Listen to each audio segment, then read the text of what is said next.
In Colorado, a small, quiet town in the United States, there stands an old house at the end of Willow Street. People call it the Redford House. They say, at night, the lights inside turn on by themselves. Shadows move behind the windows, and if you listen closely, it feels like someone is breathing inside the walls.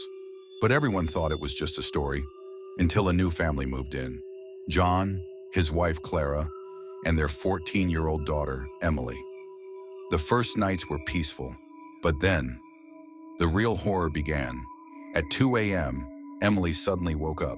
She heard a soft tap, tap, tap from inside the wall near her bed, like someone was knocking with their fingers. She shut her eyes tight, trying to ignore it. But the next night, the sound came again, this time from under the floor. Emily leaned down to listen. The tapping stopped, and then a whisper, quiet, cold. "Why did you come back?" Emily froze in fear. She told her parents, but they brushed it off as a dream. The next night, footsteps echoed through the hallway. John switched on the lights. The hallway was empty, but on the wooden floor, wet footprints led from the front door inside, as if someone soaked in rain had just walked in.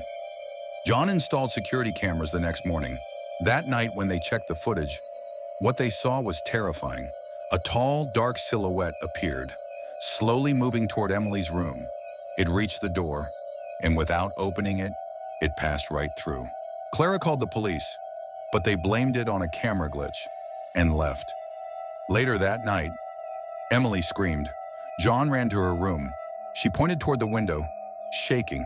Outside, under the street lamp, the same dark figure stood still, watching them. It slowly raised its hand, as if saying, "I will return."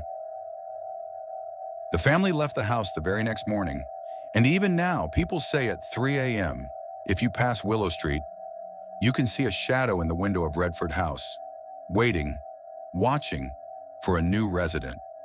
As the city lights finally appeared, Adam asked, "Where should I drop you off?" No response. He looked in the mirror again and froze. The back seat was completely empty. The next morning, Adam reported it to the police.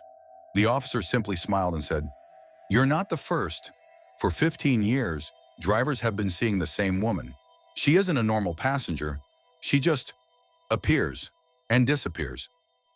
To this day, whenever Adam drives on Route 46, he notices something strange. At the exact same spot where he first saw her, there's always a small bouquet of white flowers, fresh, untouched, always there.